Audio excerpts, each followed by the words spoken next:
नमस्कार, प्रभाव साक्षी news network और आप सभी का स्वागत है।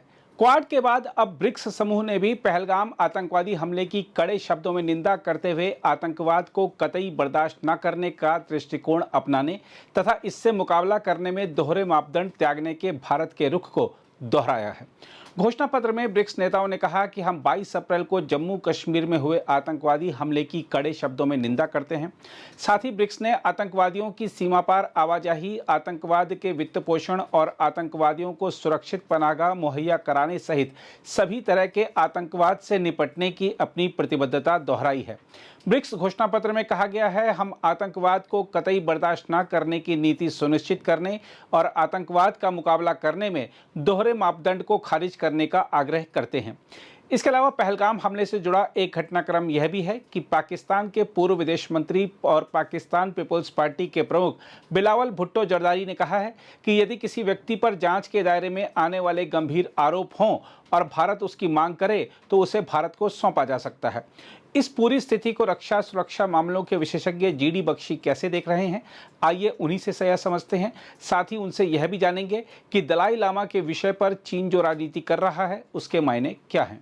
ये तो एक नया पैंतरा ही लग रहा है। देखिए, बात ऐसी है कि जब से तहव्वुर राणा हमारी कस्टडी में आया, हमको पूर्ण विश्वास था कि he will start singing like a canary, कि सब उगल देगा। जो भी राज साज है वो ये सब ऐसा ही करते हैं। पाकिस्तान के टेररिस्ट जब पकड़े जाते हैं तो गाने लगते हैं, और अच्छी तरह से गाया है। और उसने, देखिए, पहले तो वो पाकिस्तान आर्मी का मेजर है, ठीक है, he is part of the deep state, और मेजर सर्व किया था उसने पाकिस्तान के आर्मी मेडिकल कोर में, ठीक है। और फिर उसके बाद जब वो छोड़ के आया तो उसने ये डेविड हेडली के साथ ये पूरा कांड रचा 26/11 का, और वो 26/11 के दौरान मुंबई में था। उसने एडमिट किया, उसने सारा बता दिया कहाँ कहाँ ट्रेनिंग हुई, डेविड कोलमैन हेडली ने किस तरह लश्कर तोयबा के साथ ट्रेनिंग ली वगैरह वगैरह, और पूरी सारी पोल खोल दी है। अब इनको डर लग रहा है कि ये पोल खुलने के बाद इन पे इंटरनेशनल दबाव पड़ेगा, और तैयारी में देखिए इन्होंने बड़ी चतुर स्टेटमेंट दी है कि अगर हमें एविडेंस दें तो। अरे साहब, एविडेंस दे दे के तो हम लोग थक गए थे। जब 26/11 के बाद किलो टन के हिसाब से इनको डोसियर भेजे गए थे, इनकी जो कोर्ट्स थी उन्होंने उसको एक्सेप्ट करने से मना कर दिया और बोला ये तो सारा फिक्शन है, कहानी है, तो ये तो बदतमीजी। एक तो चोरी, ऊपर से सीना चोरी। तो अब देखना है कि उनकी कोई सरकार में ऑफिशियल पोजीशन नहीं है, ठीक है। पहले फॉरेन मिनिस्टर हुआ करते थे, फॉर्मर, लेकिन क्या ये उनका व्यक्तिगत बयान है? क्या पाकिस्तान की सरकार इससे सहमत है? और हाफिज सईद के बेटे ने तो आग उगल दी है स्ट्रेट अवे कि कैसे कर सकते हो, गद्दारी कर रहे हो, ये कर रहे हो, वो कर रहे हो।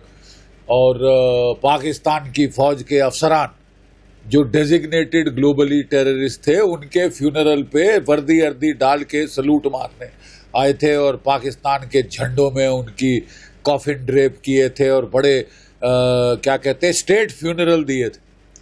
तो अब देखने की बात है कि पाकिस्तान क्या पैतरे बदलता है। शंघाई कोऑपरेशन में जाके पाकिस्तान और चीन मिलके केवल बलूचिस्तान की बात करना चाहते थे, पहलगाम का मेंशन नहीं हुआ। तो गुस्से में आकर हमारे जो राज्य मंत्री, जो रक्षा मंत्री थे, उन्होंने भी, राजनाथ सिंह जी ने भी उसको साइन करने से मना कर दिया, और किरकिरी हो गई इनकी अच्छी तरह से। ब्रिक्स समिट में ये आए ही नहीं। शी जिनपिंग, इनकी कहते तबीयत नासाज है, बहुत बुरे हाल हैं। हू जिनताओ के साथ इनकी सक्सेशन स्ट्रगल चल रही है, और क्या होगा ये देखने की बात। लेकिन ये बिल्कुल साफ है कि अब हमको ठोक पीट के टेररिज्म के खिलाफ अभियान चलाना पड़ेगा, और उसका मतलब कि हम अपना ही स्टैंड डाइल्यूट ना करें। कभी क्रिकेट खेलने का मन आ जाता है कि मर जाएंगे क्रिकेट खेले बगैर, कभी हॉकी का बड़ा शौक आ जाता है, तो ये हॉकी जरा बंद की जाए। एक स्टैंड रखिए, कंसिस्टेंट स्टैंड रखिए। Either you are against terrorism और यू आर नॉट। एक जगह आप कह रहे हैं पानी और खून इकट्ठा नहीं बह सकता, दूसरी तरफ आप कहते हैं नहीं जी आके हॉकी खेलिए ना, पीपल टू पीपल रिलेशन बढ़ाइए। तो I think we have to decide कि आपको चाहिए क्या, क्योंकि हमारा स्टैंड इनकंसिस्टेंट नहीं लगना चाहिए।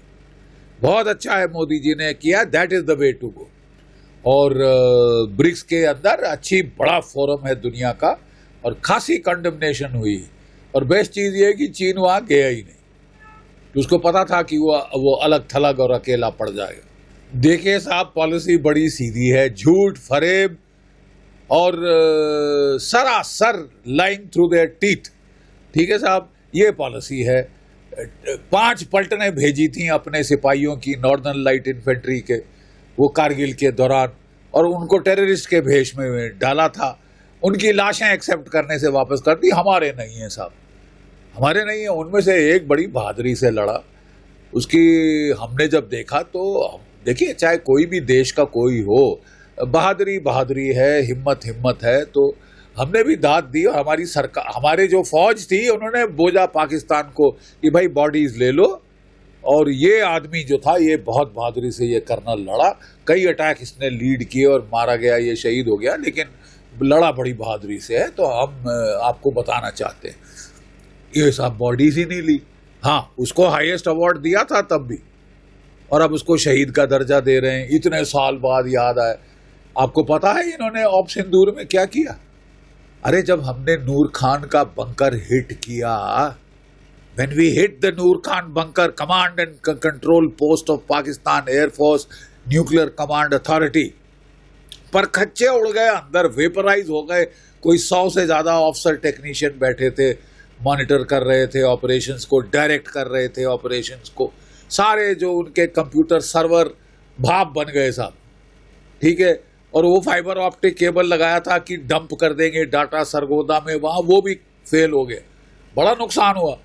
अगले दिन नुकसान छुपाने के लिए दुनिया से कि मैक्सार सैटेलाइट ना पकड़ ले, इंडिया के सैटेलाइट ना पकड़ ले, डोजर लाया, सबको गाड़ दिया। यार इससे ज्यादा नीच हरकत कोई हो सकती है?